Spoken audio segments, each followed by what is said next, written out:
accompanied to the ring by Alex Shelley, representing the Motor City Machine Guns from Detroit, Michigan, Chris Sabin. Boy, the main event mafia is confident that total domination will be theirs at Victory Road, but I'm not convinced that 3 title matches will be as easy as they think this Sunday. Chris Sabin gets another chance tonight against the masked man that the Guns have been so infatuated with.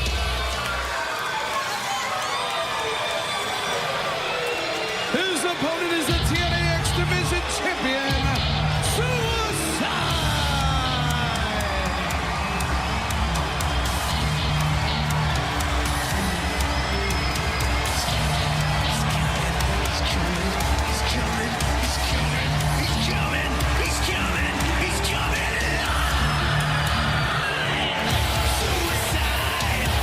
The reigning X Division champion has been the target of the Motor City Machine Guns for months.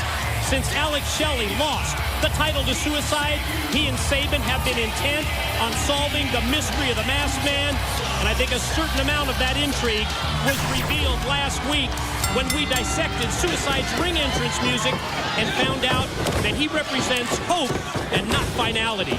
Mike, you gotta just let this whole suicide and who is it thing go. Go see my therapist, Dr. Wayne Cowan. Let me tell you, he'll help you through the whole thing and you won't have to worry about it again. You can concentrate on this match. Now, the good thing for Suicide here is that it's not a title match. How lucky it is, because one thing we know about it, Chris Sabin, if it was, will be walking out of there with the X Division title belt. You're right, this is a non-title matchup between the reigning X Division champion and a former X Division title holder, Chris Sabin.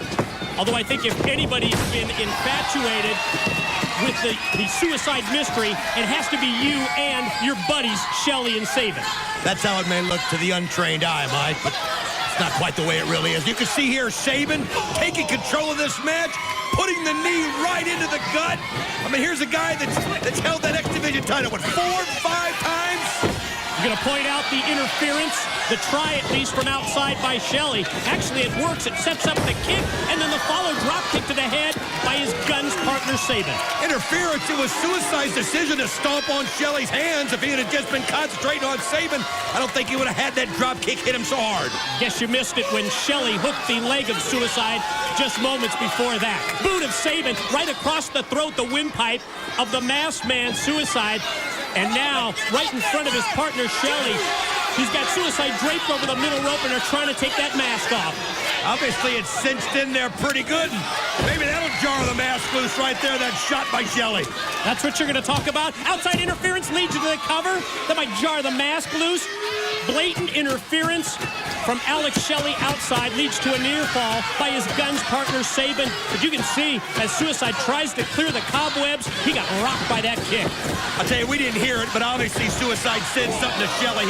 He's like Amazing Red. He's another one of those guys that just running his mouth all the time. But you can see Chris Sabin now in total control, wanting to go up here to the top. Here he goes, springboard move. Went for the clothesline. Suicide ducks, but comes right back. Series of shots to the head, side of the face, that one to the top of the head of Sabin.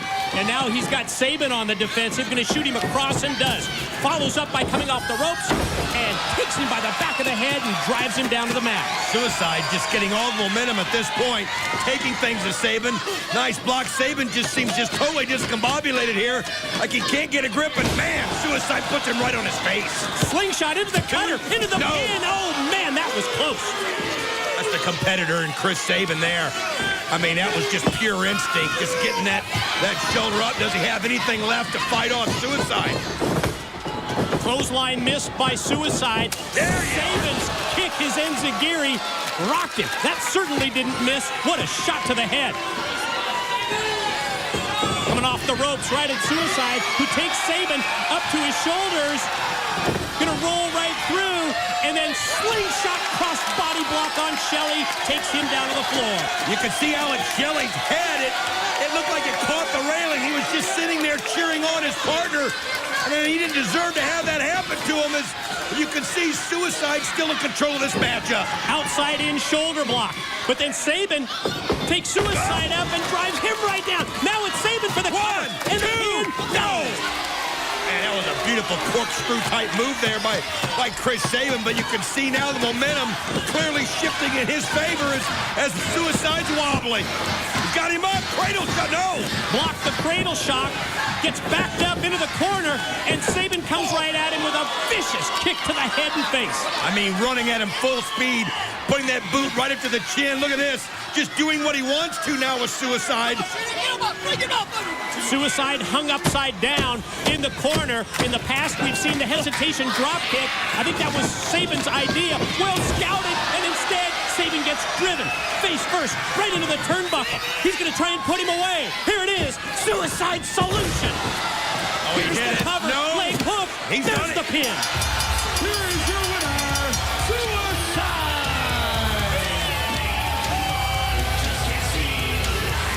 Reigning X Division champion, Suicide, with the victory in the non-title match on Impact. Watch out for Alex Shelley from behind. Oh, there's some payback coming up here. That's for putting his head against the rail. And you can see Alex Shelley wanting to get a little bit more on Suicide. As referee Slick Johnson not doing anything to stop it. Yeah, nothing like getting payback when you're the person who is initiating the illegal outside interference. And now with Suicide down, Chris Sabin's going to bring a steel chair into play. Intimidation factor sends referee Johnson out to the floor. And Suicide, well, he's in severe trouble right now. We may find out who's under that mask. If the Motor City Machine Guns hit this, he won't be able to stop him from pulling it off. Look out! There it goes! Oh, my God! What a goal! Vicious leg drop by Sabin. The head and face. Homicide! And here comes Homicide down to save the X Division champ. And he's using that recently reacquired feast-or-fire case to do the trick. Well, Homicide comes out here at just the last split second to save Suicide from... Wait a minute now, look at this! Homicide! I mean, think of all the problems he's had with that feast-or-fire case. Hey, look. Having it stolen away by the Brits, the British invasion. No time like the present! I mean, he was there to support Suicide, to watch his back when it came to taking out the Motor City Machine Guns, but it's almost as if the light bulb just went on above his head, and Homicide is going to cash in the title shot. I tell you, I've got a newfound respect for Homicide. Here it is! Whoa! I'm with you. I thought new X Division champion as well. I've got to say the resiliency of the champ Suicide is amazing. Just to avoid that 3 count, going to try and fight back. But I mean, think of everything that he's gone through. Not only the match, the post-match beatdown from the Motor City Machine Guns, and now right in the midst of a title defense against Homicide. Look out, going to go for the Gringo Killer. He hits this, it's all she wrote. Oh my God, we got us a new X Division champion. Oh man, Homicide. Here's your winner, and new TNA X Division champion, Homicide! You know, Mike, he just couldn't resist that opportunity. He's had that case leave his presence so many times. He felt like this was his chance, and it's survival of the fittest. And like I said, I got to respect the guy that takes advantage of the situation when it's offered to him, and we have a new X Division champ. I'm with you. You have to ask that first question. Was this fair for Suicide to lose the X Division title that way? Maybe not on the surface, but bottom line, it's within the rules. That's what Feast or Fire. Whoa, whoa, whoa. Enough of that. We got the beautiful people coming in, but why on earth is Angelina Love's butt covered in this outfit?